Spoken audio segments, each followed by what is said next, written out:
Antes de mais, uma boa tarde a todos. Excelentíssimo Sr. Vice-Presidente do Instituto Politécnico de Setúbal, Professor Dr. Pedro Dominguinhos, excelentíssimos senhores professores, responsáveis pela organização desta conferência dedicada ao Estado Social, minhas senhoras, meus senhores, caros amigos. Começo por referir que a minha intervenção é feita a título exclusivamente pessoal, não comprometendo nem o Instituto da Segurança Social, nem o Ministério da Segurança Social.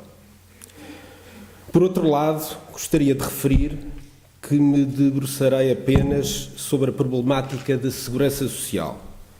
Como diz a sabedoria popular, não é? Não vá o sapateiro para além do chinelo.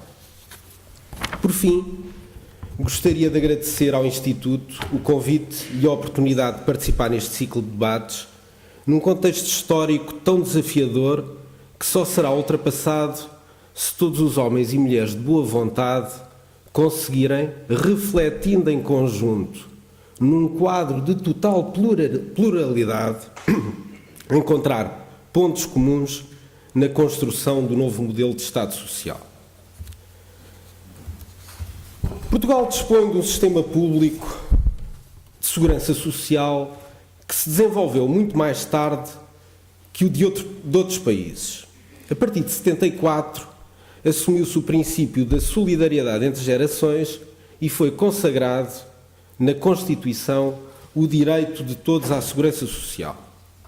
A Constituição da República fixou os princípios e os objetivos fundamentais, através do seu artigo 63, onde se diz que todos têm direito à segurança social, incube ao Estado organizar, coordenar e subsidiar um sistema de segurança social unificado, descentralizado, com a participação das associações sindicais, de outras organizações representativas dos trabalhadores e de associações representativas dos demais beneficiários.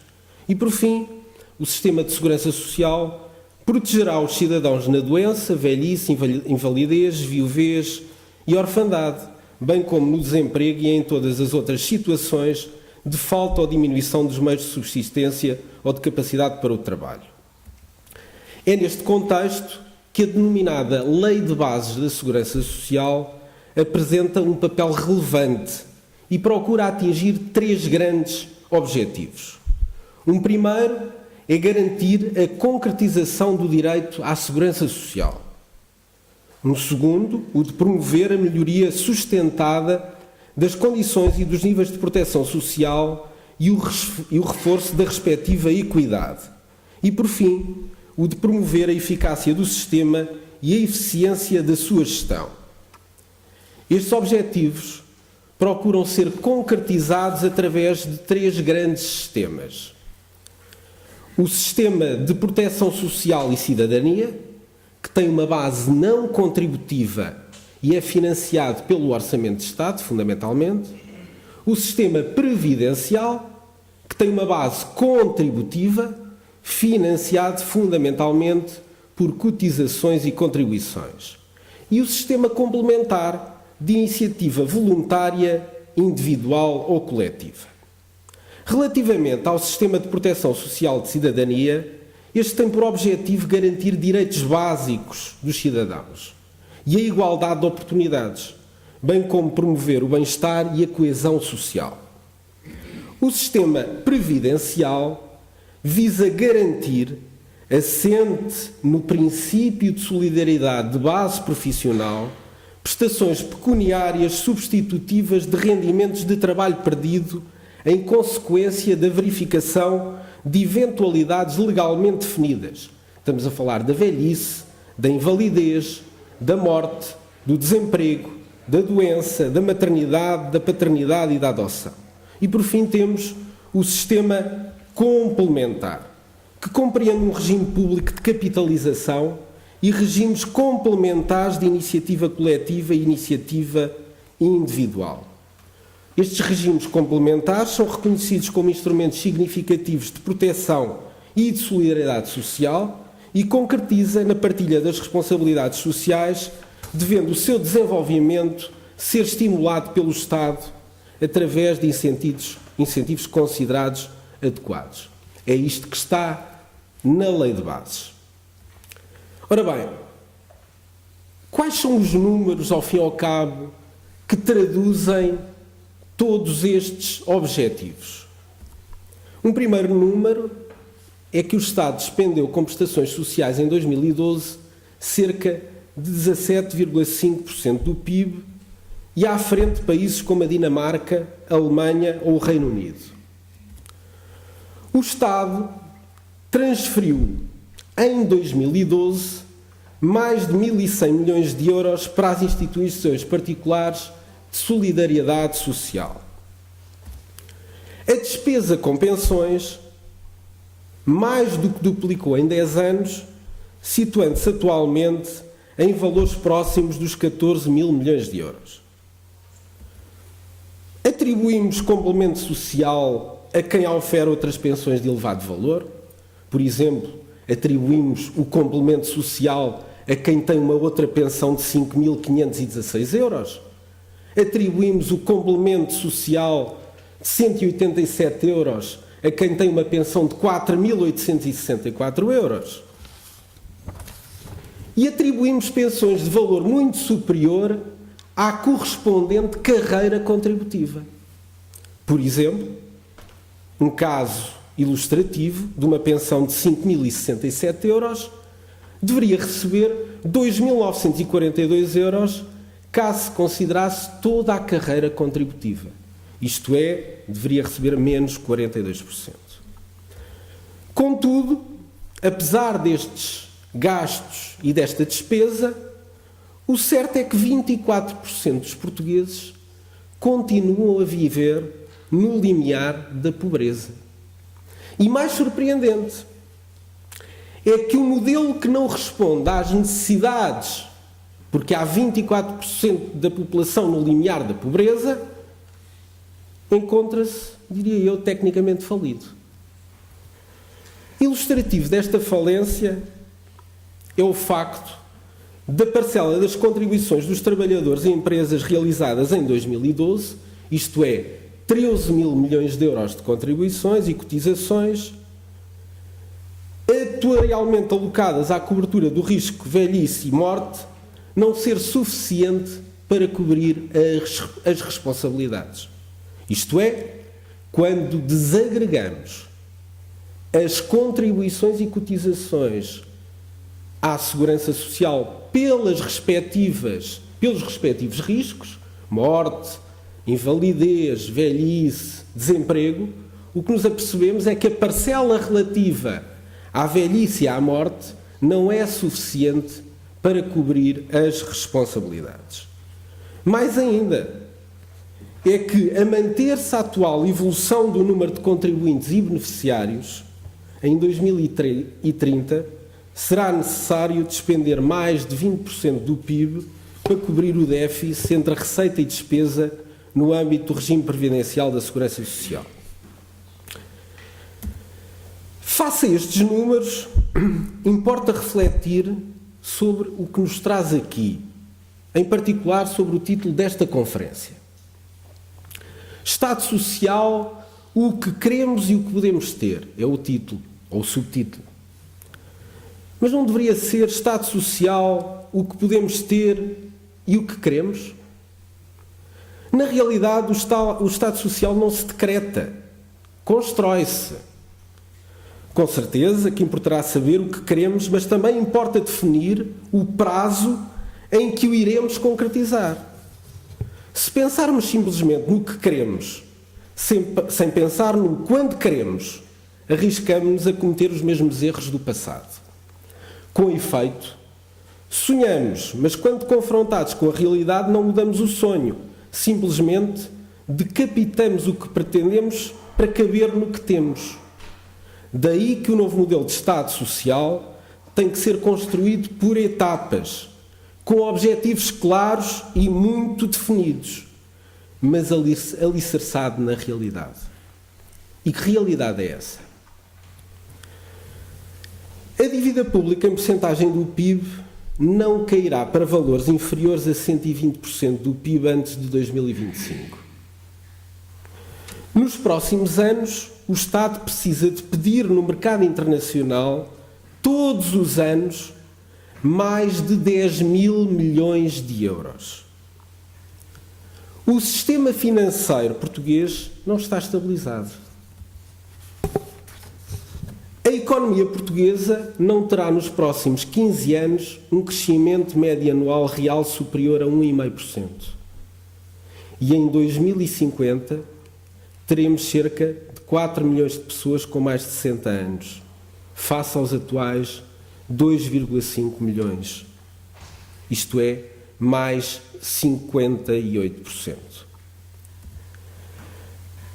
Então, quais são os eixos da reforma?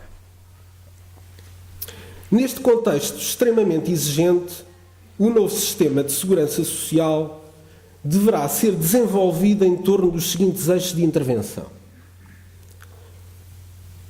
Primeiro, simplificação do quadro legal. Alinhamento dos benefícios aos pressupostos atuariais sustentáveis. Reengenharia de processos e desenvolvimento informático. Comunicação com os beneficiários. Reorganização da estrutura do Ministério. Planeamento e articulação interministerial. Combate à fraude e corrupção. E educação cívica. A simplificação do quadro legal, que será, diria, o primeiro grande item, associado às prestações imediatas e diferidas, é elemento essencial num qualquer Estado social moderno e transparente. Com efeito, a atual complexidade do sistema, com duplicação de prestações e difícil controle das mesmas, torna ingerível o sistema, beneficiando quem menos precisa e não beneficiando quem realmente precisa. E esta reforma passa, nomeadamente, pelo desenvolvimento de uma prestação única de apoio familiar, pela alteração do conceito de agregado familiar para um conceito de relação familiar, pelo alargamento da aplicação da denominada condição de recurso e sua harmonização e pela alteração do modelo de cooperação com as IPSS, fazendo o mesmo ou mais com menos dinheiro. No que respeita ao alinhamento dos benefícios com pressupostos atuariais sustentáveis, esta reforma passa inevitavelmente pela passagem de um modelo de pensões de benefícios definidos para um modelo de contribuição definida, tal como na Suécia. Depois de simplificado o modelo de prestações, importa proceder ainda, na componente operacional, a uma verdadeira reengenharia de processos e aposta na informatização do sistema. A título de exemplo, na Noruega não há praticamente qualquer contacto entre os beneficiários da Segurança Social e a estrutura de suporte da Segurança Social. Só que isto demorou 9 anos a ser concretizado e mais de 500 milhões de euros. Os aspectos comunicacionais também são importantes e terão que ser trabalhados profundamente. Importa promover uma comunicação rápida, transparente e completa com o cidadão. Hoje isso não é possível, dada a complexidade do sistema e a insuficiência de recursos informáticos. A estrutura do Ministério também não está adequada à nova realidade. Com efeito, a responsabilidade encontra-se demasiadamente fragmentada pelos diversos institutos, tornando, em particular na área de contribuições, kafkiana a vida do cidadão. Nas relações entre ministérios também existe grande trabalho a fazer. As competências sobrepõem-se, com a saúde na Rede Nacional de Cuidados Continuados, com a educação nos programas de educação especial. E daqui não vem nenhuma vantagem para o cidadão. Tudo isto concorre, obviamente, para a existência de situações de fraude e corrupção. Alguém dizia que em Portugal criam-se dificuldades para se venderem facilidades. Julgo que a simplificação do sistema e a sua informatização plena permitiria mitigar grande parte dos riscos de fraude e corrupção que enfrentamos. Por fim, importa apostar na educação cívica. Na realidade, não há modelo que resista se todos e cada um de nós não assumir que existem direitos, mas também existem deveres. Uns e outros são indissociáveis. Em resumo, diria o seguinte: Portugal dispõe então de um sistema público que é relativamente, de segurança social, que é relativamente recente. Gastamos hoje 17,5% do PIB em prestações sociais, transferimos 1.100 milhões de euros para as IPSS e continuamos a atribuir apoio social por insuficiência de recursos a quem tem rendimentos superiores a 5.000 euros por mês. No entanto, cerca de 24% dos portugueses vivem no limiar da pobreza. É assim urgente um novo modelo de Estado Social construído por etapas, com objetivos claros e muito definidos, mas alicerçados na realidade. E este modelo não pode ser levado a cabo simplesmente por técnicos.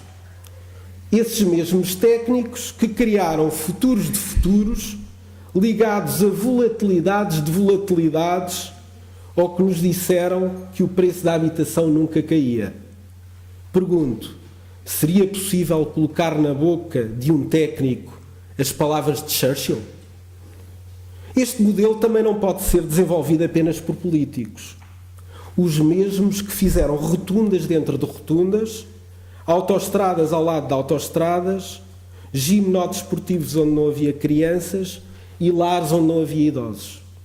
Na realidade, o novo modelo terá de ser pensado, desenvolvido e implementado por técnicos em articulação com políticos, mas sempre que possível num quadro de envolvimento da sociedade civil. Se não encontrarmos hoje uma base mínima de consenso, eu tenho a certeza que daqui a 10 anos não haverá nada para discutir e pelas piores razões. Para finalizar, gostaria mais uma vez de agradecer a oportunidade que me deram de estar aqui, perante esta plateia, e transmitir aquilo que eu penso ser uma visão pessoal desta temática e que poderá ter alguma utilidade num contexto em que, mais do que nunca, somos poucos para tornar viável esta centenária nação. Os meus agradecimentos.